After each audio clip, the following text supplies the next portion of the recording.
நான் தான் உங்களுடைய ப்ரோக்ராம் பிரைன் பேசுகிறேன். இந்த வீடியோவில் நம்ம வந்துட்டு டேட்டா ஃப்ரேம் பற்றி பார்க்க போகிறோம். அதாவது I2Cயில் இருக்கக்கூடிய டேட்டா ஃப்ரேம்ஸ். நம்ம இப்போ இந்த வீடியோ என்ன பார்க்கலாம் டார்கெட் வச்சுருக்கோம் அப்படின்னா ரைட் ஃப்ரேம் பார்க்கலாம். அப்புறமேட்டு வந்துட்டு சிங்கிள் பைட் ரைட் ஃப்ரேம் சொல்லுவாங்க ஆக்சுவலாக. அது அடுத்து என்ன பார்க்கலாம்னா மல்டி ரைட் ரெடி பண்ணுறது. அதாவது என்ன ஃபுல் ஃபார்ம் சொல்லுவாங்கன்னா மல்டி பைட் ஃபர்ஸ்ட் ரைட் அப்படின்னு சொல்லுவாங்க. அது நம்ம அதெல்லாம் இந்த வீடியோவில் ஃபுல்லாக பார்த்துடலாம். ஓகே, கடைசியில் ஒரு புக்கு ஒன்று உங்களுக்கு நான் சொல்கிறேன். அந்த புக்கு படிச்சிங்கன்னா உங்களுக்கு வந்து I2C நல்லா புரிஞ்சிக்கும். அதை நான் கடைசியில் உங்களுக்கு ஒன்று புக்கு காட்டா உங்களுக்கு இந்த வீடியோ எண்டிங்கன்னா தெரியும் உங்களுக்கு அது. Okay let start. I2C data frame பார்க்கலாம், ரைட்டும் மல்டி ரைட்டும் பார்க்கலாம். இப்போது ஃபஸ்ட்டு டேட்டா ஃப்ரேம் சொல்லும்போது எல்லாருக்கும் என்ன ஃபஸ்ட் சொல்லுவாங்க அப்படின்னா ஸ்டார்ட் பிட் ஸ்டாப் பிட் அதை சொல்லுவாங்க. நம்ம ஃபஸ்ட்டு ஸ்டார்ட் பிட்டை மட்டும் பார்க்கலாம். எண்ட் ஆஃப் தி வீடியோவில் ஸ்டாப் பிட் எப்படி பண்ணுறதுன்னு பார்த்துக்கலாம். ஸ்டார்ட் பீட் ஒன்றும் இல்லைங்க. நம்ம ஸ்டார்ட்னு வஞ்சிக்கலாம், அந்த இடத்துல எழுதிக்கலாம். STN லைன் இருக்குது, SCL லைன் இருக்குது. வி ஆல்ரெடி நோ இல்லையா. டிஃபால்ட்டாக ரெண்டுமே ஹையாக தான் இருக்கணும். இருக்கணும் இல்லை இருக்கும். ஏன் அப்படின்னா நம்ம ரெண்டு லைனுக்கும் புல்லப் கொடுத்துருப்போம். கேட்டா ரெண்டுக்கும் புல்லப் கொடுத்துருக்கிறதுனால ரெண்டு லைனுமே வந்துட்டு ஹையாக தான் இருக்கும். ஓகே, இப்போ எப்படி நம்ம ஸ்டார்ட் பண்ணுறது அப்படின்னா SCL பின் வந்து ஹையாகவே இருப்பார். அப்போ அந்த நேரத்தில் STA பின்னை லோ பண்ணா அப்படின்னா அந்த இடத்துக்கு பேர் தான் வந்துட்டு ஸ்டார்ட்னு சொல்லுவாங்க, ஸ்டார்ட் பிட். நீங்கள் SPலாம் பார்த்துருப்பீங்க, சிப் செலக்ட் யூஸ் பண்ணி அந்த பர்டிகுலர் ஸ்லேவோட சிப் செலக்ட் மட்டும் லோ பண்ணால் போதும் ஸ்டார்ட் ஆகுன்ற மாதிரி நான் சொல்லி கொடுத்துருப்பேன் போன அந்த லாஸ்ட் வீடியோஸ் எல்லாத்தையும்.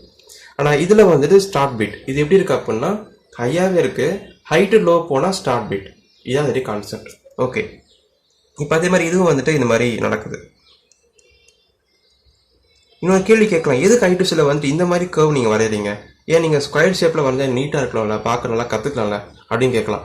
ஏன் நான் வரைஞ்சிருக்கேன்றதை ஓப்பன் டிராயிங் கரெக்டில் சொல்லி கொடுத்துருக்கேன். ஏன் அப்படின்னா I2C பஸ்ஸில் வந்துட்டு கெப்பாசிட்டன்ஸ் தான் கனெக்ட் பண்ணியிருப்பாங்க. கெப்பாசிட்டன்ஸ் ரெசிஸ்டன்ஸ் தான், வேரியபிள் ரெசிஸ்டன்ஸ் நம்ம கனெக்ட் பண்ணிக்கலாம். ஸோ அந்த மாதிரி இருக்கும்போது டிஸ்சார்ஜ் சார்ஜை பேஸ் பண்ணி I2C ஸ்பீடே இருக்குன்னு சொல்லும்போது அதுடைய ஃப்ரேம் எல்லாம் இந்த மாதிரி தான் நீங்கள் வரையணும். நீங்கள் ஸ்கொயர் ஷேப்பில் வரைஞ்சிங்கன்னா அது ராங் ஃப்ரேம், அப்படி வரையக்கூடாது. ஓகே, ஸோ இதான். ஓகே, இப்போது இது சொல்லி கொடுத்துட்டேன், ஃப்ரேம் இந்த மாதிரி தான் இருக்குன்னு சொல்லி கொடுத்துட்டேன். அடுத்து என்ன பார்க்கலாம் அப்படின்னா ஸ்லேவ் அட்ரஸ். ஸ்லேவ் அட்ரஸ் நீங்கள் நெட்டில் பார்த்து அவங்க என்ன சொல்லியிருப்பாங்க அப்படின்னா ரெண்டு டைப் ஸ்லேவ் அட்ரஸுக்கு சொல்லியிருக்காங்க. 7 பிட் ஸ்லேவ் அட்ரஸ் ஒன்று இருக்குது, 10 பிட் ஸ்லேவ் அட்ரஸ் இருக்குன்னு சொல்லியிருப்பாங்க.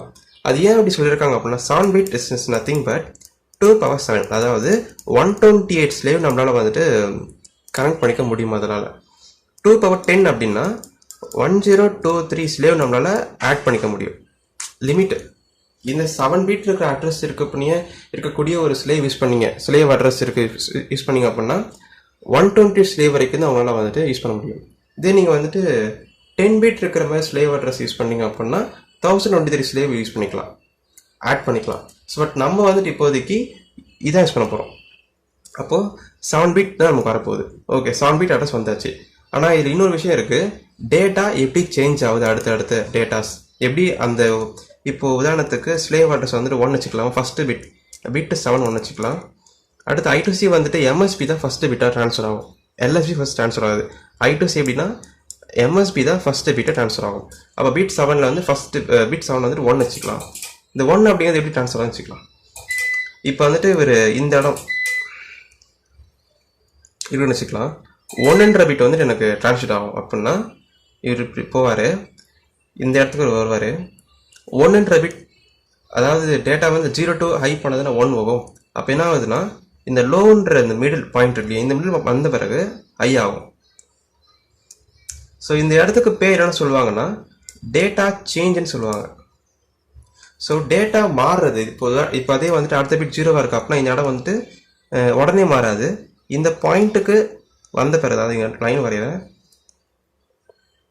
வருது, இந்த பாயிண்ட் வந்தப்போ தான் லோ ஆகும். புரியுதா உங்களுக்கு? இது அடுத்த பிட் 1 இருக்கு அப்படின்னா இந்த பாயிண்ட் இருக்கு 1 இருக்கு இல்லையா, அப்போ இந்த பாயிண்ட்டுக்கு இந்த மிடில் பாயிண்ட்டுக்கு வந்த பிறகு தான் ஹை ஆகும். ஸோ இந்த மாதிரி தான்.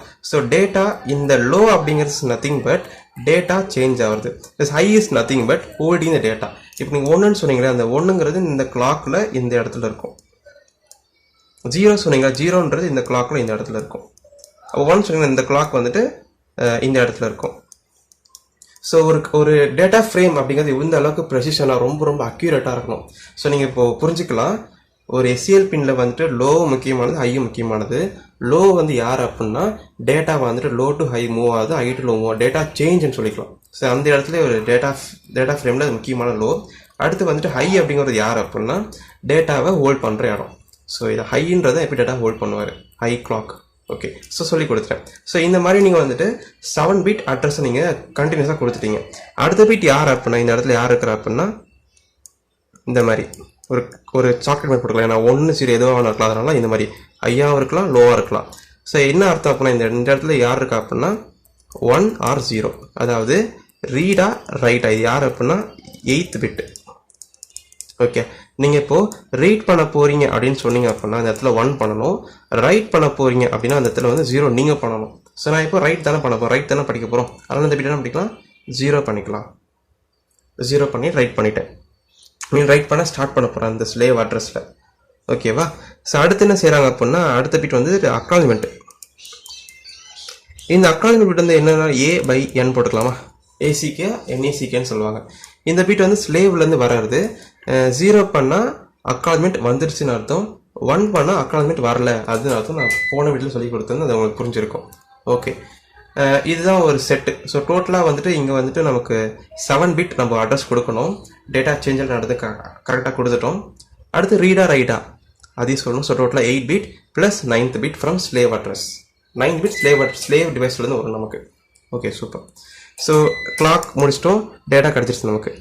அடுத்து என்ன செய்கிறோம் அப்படின்னா லொக்கேஷன் அட்ரஸ். லொக்கேஷன் அட்ரஸ் சொல்ல ரெஜிஸ்டர் அட்ரஸ் சொல்லிக்கலாமா. இந்த இடம் தான் யாருக்கு பண்ண சொந்தம் அப்படின்னா ரெஜிஸ்டர் அட்ரஸுக்கு சொந்தமானவர். ஸோ இங்கே என்ன பண்ணுறோம் அப்படின்னா அதே மாதிரி தான் டேட்டா கொடுக்குறோம். டேட்டா D7 D6 அது மாதிரி D0 வரைக்கும் போகுது. இது இந்த என்ன இடம் அப்படின்னா இப்போ உதாரணத்துக்கு ஈப்புறம் எடுத்துக்கலாமா, ஈப்புறம் தான் அடுத்து பண்ண போகிறோம். ஈப்புறம் எடுத்துக்கலாம். எனக்கு வந்துட்டு 0x00ன்ற லொக்கேஷனில் ஏ ஸ்டோர் ஆகணும் அப்படின்னு நான் சொல்கிறேன். ஏ வந்துட்டு நான் ஸ்டோர் ஆகணும்னு சொல்கிறேன். இப்போ வந்துட்டு இந்த லொக்கேஷனில் ஸ்டோர் ஆகணும்னு சொல்கிறோம் இல்லையா. ஸோ இந்த லொக்கேஷன் இந்த இடத்துல என்ன சொல்கிறாங்கன்னா ரெஜிஸ்டர் அட்ரஸ் சொல்லிக்கலாமா, ரெஜிஸ்டர் அட்ரஸ். ஸோ அதான் இங்கே எழுதியிருக்கேன். ஸோ ஃபஸ்ட்டு ரெஜிஸ்டர் அட்ரஸ் எழுதிட்டேன். அடுத்து டேட்டா ரைட் பண்ண போகிறேன். ஸோ அது ரைட் பண்ண போகிறேன்னு பார்க்கலாம். அதுக்கு அடுத்து டேட்டா முடிஞ்ச பிறகு எப்பயும் போகிற என்ன பண்ணணும், இந்த இடத்துல அக்னாலஜ்மெண்ட் நமக்கு கிடைக்கும். ஏவா என்ன அப்படின்ட்டு 0னா வந்துட்டு அக்னாலஜ்மெண்ட், 1னா வந்து நாட் அக்னாலஜ்மெண்ட். ஸோ வந்தாச்சு. இது கரஸ்பாண்டிங்கான கிளாக்கும் நமக்கு வந்துட்டு இருக்கும். நான் இங்கே சொல்லி கொடுத்த மாதிரி கிளாக் ஃபுல்லாக வரும். ஸோ இப்போ நான் லொக்கேஷன் அட்ரஸ் கொடுத்துட்டேன், 0x00ன்ற டேட்டா கொடுத்துட்டேன், அக்னாலஜ்மெண்ட் வந்துடுச்சு. அடுத்து இது கொடுக்கணும் இல்லையா. ஸோ இது கண்டினியூஷன் இங்கே வரைகிறேன். ஒரு கேப், இதுக்கு அடுத்தது குட்டி கேப் வரும், கேப் போட்டேன். ஒரு டேட்டா, இன்னும் டேட்டாவாக இருக்கணும், ஏ அப்படின்ற ஒரு டேட்டா. அது டேட்டா இஸ் நதிங் ஆஸ்கி டேபிளில் 8 பிட் டேட்டா தானே இருக்கும். ஒரு 63 64 எது நம்ம நம்பர் இருக்கும். அந்த நம்பர் டெசிமலில் இங்கே போட்டு எக்ஸடிஷன் மாதிரி அது ஆட்டோமேட்டிக்காக 8 பிட்டாக வந்து ஸ்டோர் ஆகும். ஸோ கொடுத்துட்டேன். அதே மாதிரி இந்த இடத்துல அக்னாலஜ்மெண்ட் நமக்கு கிடச்சிருச்சு. ஏவா என்னா 0வா 1ஆன்னு கிடச்சிருச்சு. அதுக்கடுத்து என்ன பண்ணுறாங்க அப்படின்னா ப்ராசஸ் முடிஞ்சிச்சு இல்லையா. ஸ்லேவ் அட்ரஸ் கொடுத்துட்டேன், ரீடர் ரைட்டா சொல்லிட்டேன், அப்புறம் ரெஜிஸ்டர் அட்ரஸ் கொடுத்துட்டேன், டேட்டா கொடுத்துட்டேன். So process is complete. So இப்போ நம்ம என்ன பண்ணணும்னா ஸ்டாப் பண்ணணும் கம்யூனிகேஷன். ஸோ ஸ்டாப் பண்ணுறது எப்படி அப்படின்னு பார்த்தீங்கன்னா ரொம்ப சிம்பிளுங்க. இந்த கிளாக்கும் கூட வந்துட்டு இருக்குது. STA லைன், இது SCA லைன் இங்கே இருக்குது. ஸோ இது இந்த இடம் வரைஞ்சிக்கலாமா, லோவாக இருப்பார், ஹை இந்த மாதிரி வந்துட்டேன்னு வச்சுக்கலாம், வந்துட்டே இருக்குது. ஸோ இதில் என்ன பண்ணுவாங்க அப்படின்னா இந்த கிளாக் வந்துட்டு லோ டு ஹை போதுன்னு வச்சுக்கலாம், ஹையாக இருக்கும் அந்த நேரத்தில். இந்த லோ டு ஹை இந்த நேரத்தில் இந்த STA லைனுக்கு லோவாக இருக்குது. எப்போ இது லோ டு திரும்ப ஹை போகுதோ அப்போ வந்து ஸ்டாப் பிட்னு சொல்லுவாங்க. ஸோ எப்போ மீன்ஸ் நீங்கள் தான் பண்ணணும். ஒரு ரெஜிஸ்டரில் PN ஒரு பிட் இருக்கும், அந்த பின்னை 1 பண்ணிங்கன்னா அது ஸ்டாப் ஆயிரும். அதே மாதிரி ஸ்டார்ட்டில் வந்து ரெஜிஸ்டரில் வந்துட்டு SEN ஒரு பிட் இருக்கும், start enable stop enable. So அதான். ஸோ இந்த பிட்டை நீங்கள் 1 பண்ணால் போதும் அந்த I2C ஸ்டார்ட் ஆயிரும். இந்த பிட்டை 1 பண்ணால் போதும் I2C ஸ்டாப் ஆயிரும். ஸோ திரும்ப இந்த பிட்டுக்காக நீ 0 பண்ணுறதுக்காக வெயிட் பண்ணணும், திரும்ப இந்த பிட்டுக்காக 0 ஆகிறதுக்காக வெயிட் பண்ணணும். அது நம்ம கோடிங் போகும்னு பார்க்கணும். பட் இதான் frame. So slave address, register location, data. Okay, இதுவுமே அது தான் இருக்கும். D7 இருக்கும், D6 இருக்கும், D5 இருக்கும். டிகிரி போயிட்டு acknowledgement, not acknowledgement, stop bit முடிஞ்சிருச்சு. ஸோ இது எப்படி இருக்கு அப்படின்னா சிங்கிள் பைட் தான் சென்ட் பண்ணியிருக்கோம். ஏன்னா ஒரு டேட்டா தான் இருக்கு. So it is call single byte. இப்போ எப்படி நம்ம மல்டி பைட் ரைட் பண்றது அப்படின்னா ஒரு புக்கில் காட்டுறோம் உங்களுக்கு. இந்த புக்கு ஆக்சுவலாக இந்த புக் நேம் வந்துட்டு AVR micro controller embedded system சொல்லிட்டு முகமது அலி மஸ்கி. இது நீங்கள் நெட்டில் சர்ச் பண்ணாலும் கிடைக்கும். ரொம்ப சிம்பிளான ஒரு புக்கு தான். ஓகே, நீங்கள் இதில் நல்லா இருக்கும். எல்லாமே தெளிவாக கொடுத்துருப்பாங்க. I2C இருந்தாலும் சரி, SP இருந்தாலும் எல்லாம் தெளிவாக கொடுத்துருப்பாங்க. எல்லா டாபிக் கவர் பண்ணியிருப்பாங்க. அதில் நம்ம பார்க்குற டாபிக் வந்துட்டு 629 பேஜ் கொடுத்துருக்காங்க. அது எடுத்துக்கலாம். நீங்களும் இந்த புக்கை வாங்கி படிக்கலாம். ரொம்ப இன்ட்ரெஸ்டாக இருக்குது இந்த புக்ஸு. ஓகேவா? ஸோ இப்போ பார்த்தீங்கன்னா நம்ம இதை கொஞ்சம் ஜூம் பண்ணிக்கிறேன். ஓகே, இப்போ நம்ம பார்த்தது வந்துட்டு I2C இங்கே கொடுத்துருக்காங்க. நம்ம பார்த்தது சிங்கிள் பைட் ரைட், அதாவது சிங்கிள் தான் பைட் நடக்கும் இல்லையா? இதில் வந்து மல்டி பைட் ஒரு டேட்டா ஃப்ரேம் கொடுத்துருக்காங்க. அது எப்படி இருக்கும்? இந்த மாதிரி இருக்கும் பார்க்குறதுக்கு. நம்ம பார்த்த மாதிரி பார்த்தீங்களா? ஃபஸ்ட்டு ஸ்டார்ட் பண்ணணும். ஸ்டார்ட் பண்ணியிருக்காங்க. நம்ம நான் வரைஞ்ச மாதிரி அதெல்லாம் வரையில, சிம்பிளாக வரைஞ்சிருக்காங்க. ஸ்டார்ட் பண்ணியிருக்காங்க.